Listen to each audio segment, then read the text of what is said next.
नमस्कार मित्रांनो. इथे आमच्यासोबत आमचे संगीतकार मित्र डॉक्टर पावगाडे हे आहेत. तर आज आपण त्यांचा अतिशय सुंदर असा छान आवाज ऐकणार आहोत. काय सर, तुमचा आवाज जबरदस्त आवाज आहे तुमचा. काय तुमचा आवाज आम्हाला बघायचा आहे. आपण डिपार्टमेंटमध्ये तुम्ही आम्हाला थोडं तुमच्या आवाजाची झलक दाखवा. नमस्कार. आपल्या पुढे मी एक राग मारवा या रागातली एक बंदिश आहे, म्हणजे की शंकर महादेवन यांनी गायलेली आहे.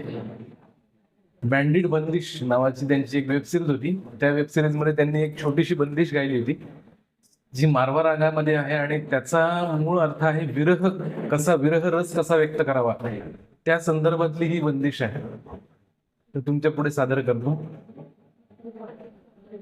रंग रंग रंग रंग रंग रंग रंग रंग रे सखी, रे सखी, मैं अंग अंग आज रंग डार दूं रे सखी,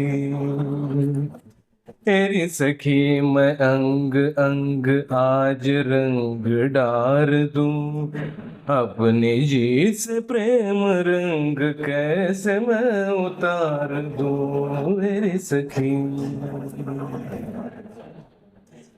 तेरे बिना कहीं बिना व्याकुल मन जगे,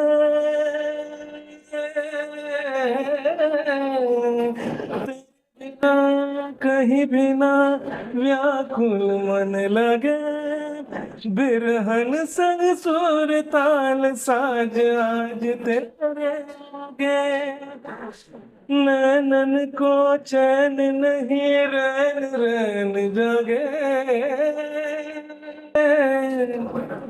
एक पल में टूट जाए सांस के धागे, तू जो मुंह फेर सखी देह प्राण त्यागे, तू जो मुंह फेर सखी देह प्राण त्यागे, पल भर तू देख तुझे जिंदगी सवार दूं, पल भर तू देख मुझे जिंदगी गुजार दूं रे सखी, रे सखी.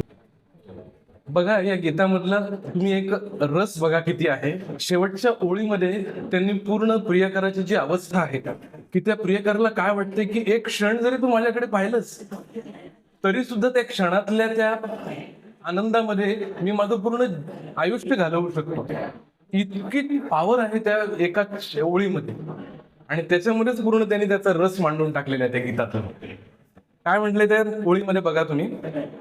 पल भर तू देख मुझे जिंदगी गुजार दो रे सखी, रे सखी,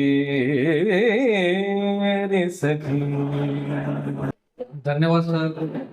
खूप छान प्रकारे तुम्ही इथे बंदिश आम्हाला ऐकवले आहे आणि त्याचा शेवटच्या ओळीचा जो अर्थ तुम्ही सांगितला की तू फक्त माझ्याकडे एकदाच बघ, आणि त्या बघण्यातूनच मी माझं सगळं आयुष्य काढून टाकेल, सगळं आयुष्य मी त्यामध्येच घालेल. म्हणजे ही फारच सुंदर ओळ तुम्ही आम्हाला सांगितली. त्या बंदिशीमधला सार आम्हाला तुम्ही सांगितला. खूप सुंदर आवाजामध्ये तुम्ही गायन केलं. धन्यवाद. त्यासाठी खूप खूप धन्यवाद.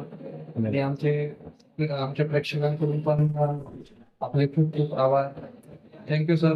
Thank you so much.